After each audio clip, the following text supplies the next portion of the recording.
शोध पीठ है उनके बारे में मेरा प्रश्न है कि शोध पीठ में पद कब से रिक्त हैं, कब भरे जाएंगे और इसकी स्थापना का उद्देश्य क्या था और उद्देश्यों में कितना ये सफल हुए? जहां तक जानकारी है, इनके गठन के जो उद्देश्य थे वो उद्देश्य पूरे नहीं हुए और 22-23 में लगभग 50 करोड़ 39 लाख रुपए दिए गए। ये रिक्त पद जब से इन शोध पीठों को गठित किया गया तब से ही पद रिक्त। तो इतने रुपया इन शोध पीठों को किन कारणों से दिए गए जब पद खाली है, उद्देश्य में सफल नहीं है, कोई काम नहीं कर रहे हैं? तो लगभग 150 करोड़ रुपया, 146 करोड़ रुपए के आसपास इसको अनुदान क्यों दिए गए?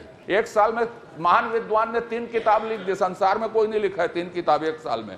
तो एक साल में किस खर्चे से लिखा जब उसके पास 1 रुपया पैसा नहीं है, अनुदान नहीं है? तो इसका खर्चा कौन उठाया? शोध पीठ का। ये माननीय अध्यक्ष की चिंता जायज है। जिन 3 किताबों के बारे में आप कह रहे हैं, मुझे लगता है कि वो जादू से ही लिखी गई।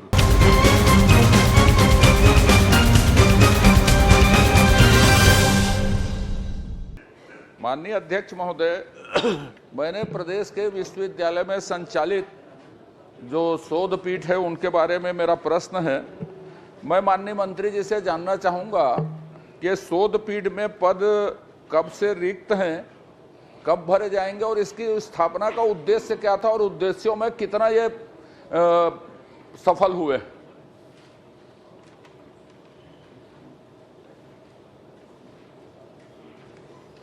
माननीय अध्यक्ष महोदय, रविशंकर विश्वविद्यालय में गुरु घासीदास शोध पीठ की 2017 में स्थापना हुई। कुशाभाऊ ठाकरे पत्रकारिता जनसंचार विश्वविद्यालय परिशिष्ट में है ना, आप सीधे उत्तर में आइए। हाँ, परिशिष्ट में है वो सब। मैंने कहा ये गठन के उद्देश्यों में कितना सफल हुए हैं और दूसरा ये रिक्त पद कब से हैं और कब तक भरे जाएंगे? मेरा पहला प्रश्न ये। माननीय अध्यक्ष महोदय, जहां तक जानकारी है, इनके गठन के जो उद्देश्य थे वो उद्देश्य पूरे नहीं हुए, पूर्णतः पूरे नहीं हुए। और इनका जो उद्देश्य था, जिन महापुरुषों के नाम से इसको गठित किया गया है, उनके जीवन के बारे में शोध कर छत्तीसगढ़ की और देश की जनता को बताया जा सके कि इनकी पीठ क्यों गठित की गई है और इन महापुरुषों का क्या योगदान देश और समाज के लिए हुआ है, इसके लिए इसका गठन किया गया था। मैंने एक प्रश्न और पूछा था, इसे पूरक प्रश्न, इसमें रिक्त पद कब है? फिर मैं दूसरा प्रश्न करूंगा, रिक्त पद कब से है और इसको भरेंगे कि नहीं भरेंगे जब उद्देश्य में सफल नहीं है? तो ये रिक्त पद जब से इन शोध पीठों को गठित किया गया तब से ही पद रिक्त है। अब ये देखिए माननीय अध्यक्ष महोदय, आप विद्वान आदमी हैं, मैं कुछ टिप्पणी नहीं करूंगा, मंत्री जी भी सक्षम मंत्री हैं। अब आप देखिए जो बड़ा आश्चर्यजनक तथ्य है। दूसरा प्रश्न मेरा है कि 21-22 में लगभग इन विद्यापीठों को 47 करोड़ 84 लाख रुपया, 20-21 में, 21-22 में 47 करोड़ 79 लाख रुपया और 22-23 में लगभग 50 करोड़ 39 लाख रुपये दिए गए। तो इतने रुपया इन शोध पीठों को किन कारणों से दिए गए जब पद खाली है, उद्देश्य में सफल नहीं है, कोई काम नहीं कर रहे हैं? तो लगभग 150 करोड़ रुपया, 146 करोड़ रुपये के आसपास इसको अनुदान क्यों दिए गए? माननीय अध्यक्ष महोदय, ये जो राशि है ये विश्वविद्यालय को कुल दी गई अनुदान की राशि है, शोध पीठों को दिए गए अनुदान की राशि नहीं है। माननीय अध्यक्ष महोदय, आप देखिए कि प्रदेश के राजकीय विश्वविद्यालय में, परिशिष्ट आप पढ़ लीजिए माननीय अध्यक्ष महोदय, प्रदेश के राजकीय विश्वविद्यालय में शोध पीठ के संदर्भ में स्पेशल लिखा है, शोध पीठ के संदर्भ में वित्तीय, और मैं पूछा भी वही हूं, मैं विश्वविद्यालय के अनुदान को नहीं पूछा हूं, संदर्भ में वित्तीय और भौतिक स्थिति की जानकारी। तो भौतिक स्थिति बताई, वित्तीय स्थिति में लिखा है इन्होंने। मैंने विश्वविद्यालय के को कितना अनुदान मिला है ना तो मैंने पूछा है, तो मैं तो यही कहूंगा, और प्रश्न का उत्तर में भी यही आया है परिशिष्ट में कि 140 करोड़ रुपया अनुदान इन शोध पीठों को मिला है। माननीय अध्यक्ष महोदय, इसके प्रश्न गए को आप भी देख लें। उक्त तीनों वर्षों में इन विश्वविद्यालयों की वित्तीय एवं भौतिक स्थिति की जानकारी वर्षवार बताएं, तो हमने इसका उत्तर दे दिया है। अच्छा चलिए, आपने परिशिष्ट में लिखा है कि वित्तीय शोध पीठ के संदर्भ में वित्तीय एवं भौतिक स्थिति, शोध पीठ के संदर्भ में लिखा, आप परिशिष्ट पढ़ लीजिए।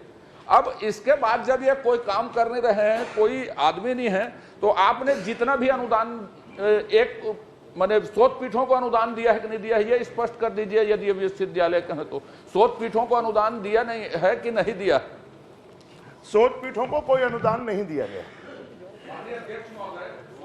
कोई अनुदान नहीं दिया गया आप कहा, तो ये एक तो संत का मैं चरण स्पर्श करूंगा। संत कबीर का इतिहास, कबीर विकास संचार अध्ययन केंद्र हैं, आप परिशिष्ट में देख लीजिए, कुशाभाऊ ठाकरे में, उसमें भी कोई पद नहीं है, कुछ नहीं है, कोई अनुदान नहीं मिला है, मंत्री जी ने स्वीकार किया। संत कबीर का इतिहास 2021 में, संत कबीर का इतिहास छत्तीसगढ़ 2021 में, कहत कबीर 2021-22, बिना मुद्रक के, बिना अनुसंधान अधिकारी के, बिना स्टाफ के 3 किताबें लिख ली। एक ही साल में 3 किताब लिखने का विश्व रिकॉर्ड है। ये उसके चरण स्पर्श करूंगा यदि उसको विधानसभा में लाया जाए तो मैं। अब इनके पास अनुदान नहीं है, कुछ नहीं है, कुछ नहीं दिया गया, तो आखिर छपवाई किसके गई और कोई स्टाफ नहीं, तो इसके खर्चे कहां से हुए?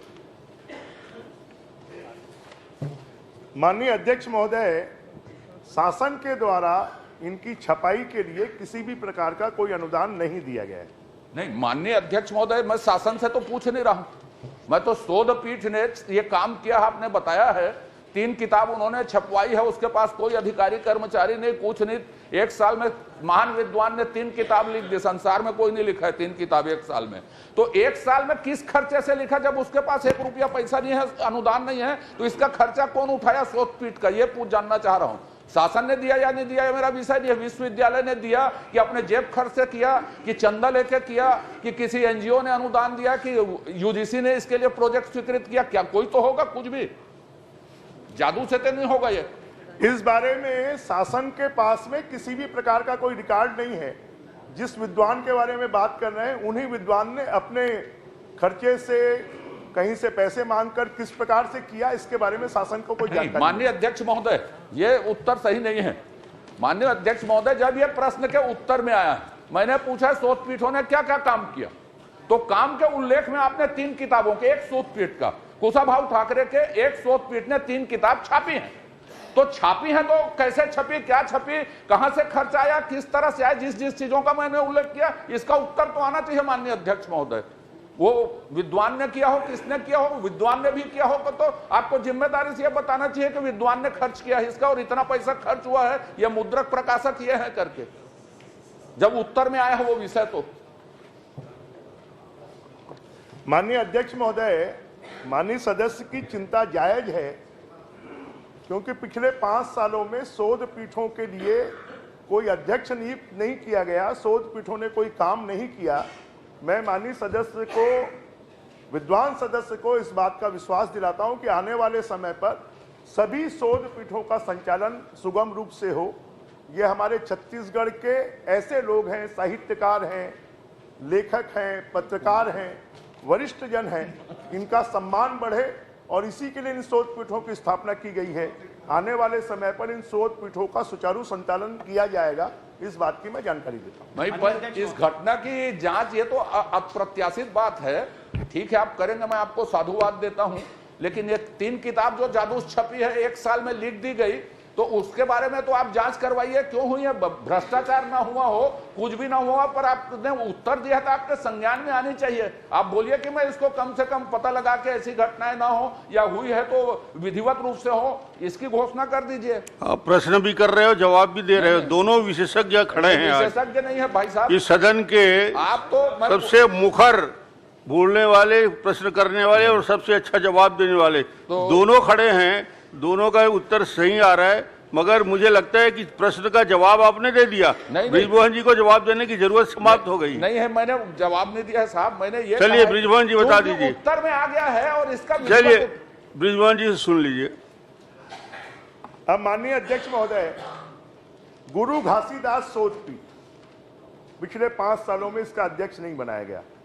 माधवराव सप्रे शोध पीठ, पंडित दीनदयाल उपाध्याय शोध पीठ, हिंद स्वराज शोध पीठ, कबीर विकास संचार अध्ययन केंद्र, पंडित सुंदरलाल शर्मा शोध पीठ, स्वर्गीय पदुमलाल पुन्ना बख्शी शोध पीठ, पंडित लखनलाल मिश्र शोध पीठ। अब ये सब हमारे छत्तीसगढ़ के विभूति रहे हैं, और 5 साल में छत्तीसगढ़िया की बात करने वाले लोगों ने इन विभूतियों के नाम पर खाली भाषण दिए हैं, छत्तीसगढ़ के लोगों को गुमराह किया है। उसके लिए गुरु घासीदास बाबा की सोट पीठ में भी कोई काम नहीं हुआ।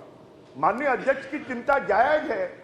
जिन 3 किताबों के बारे में आप कह रहे हैं, मुझे लगता है कि वो जादू से ही लिखी गई। चलिए, उसके बारे में निश्चित रूप से आपने, क्योंकि विभाग के पास में इसकी कोई जानकारी नहीं है, आपकी चिंता है। मैं सहमत हो गया था, लेकिन विभाग को इसका उत्तर भी नहीं देना था जब जानकारी नहीं है। वो सारा लफड़ा तो उत्तर दिया इसलिए पैदा हुआ। तो इसलिए माननीय सदस्य की जो चिंता है, उस चिंता में मैं भी शामिल होते हुए हम पता करेंगे। पता करिए। चलिए मोहन जी। माननीय अध्यक्ष महोदय, माननीय विद्वान सदस्य ने प्रश्न पूछा, विद्वान मंत्री जी ने उत्तर दिया। उत्तर में स्पष्ट लिखा हुआ है कि कबीर विकास संचार अध्ययन केंद्र द्वारा निम्नानुसार पुस्तक लेखन कार्य किया गया।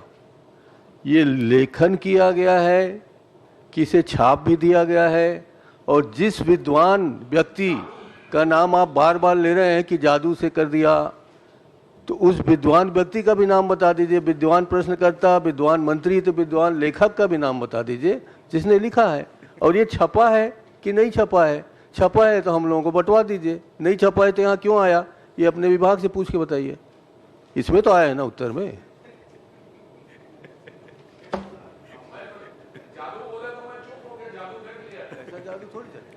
कोई जवाब है कि जादूगरी तो इतनी जादूगरी नहीं चलेगी सर।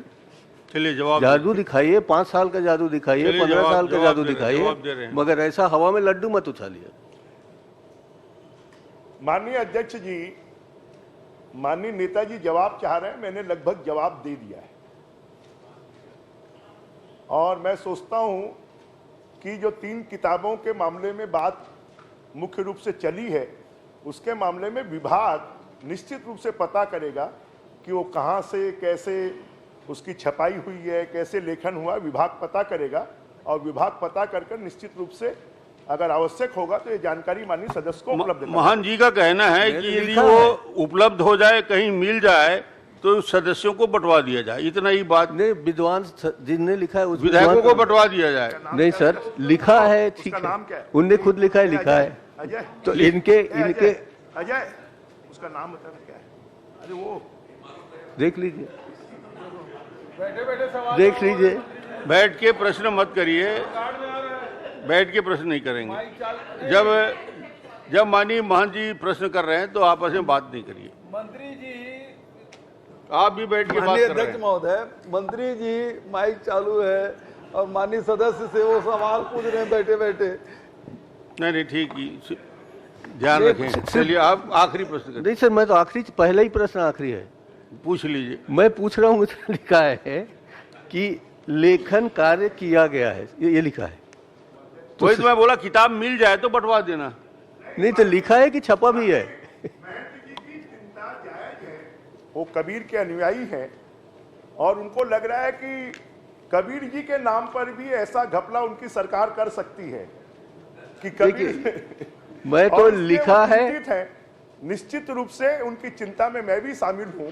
और वो किताब अगर मिल जाएगी तो आपको हम उपलब्ध करवा देंगे। पूरे विधायकों को बंटवा दीजिए। ठीक सर अध्यक्ष महोदय, कबीर साहब ये कहते थे, लिखा लेखी की है नहीं, देखन सुनी की बात भी नहीं चलती, वहाँ सिर्फ देखने की ही बात चलती है। जिसको आपने आंख से देखा है तो बताइए। देखा सुनी का अनुपालन किया है उस मंत्री जी ने, लिखा पढ़ी नहीं इतना किया। छूट मत दीजिए अपने विभाग को। लिखने वाले को हम दोनों मिलकर उनको अब प्रणाम करते हैं ना, आप करेंगे, मैं चलिए, मैं जाके ही प्रणाम कर सकता हूँ।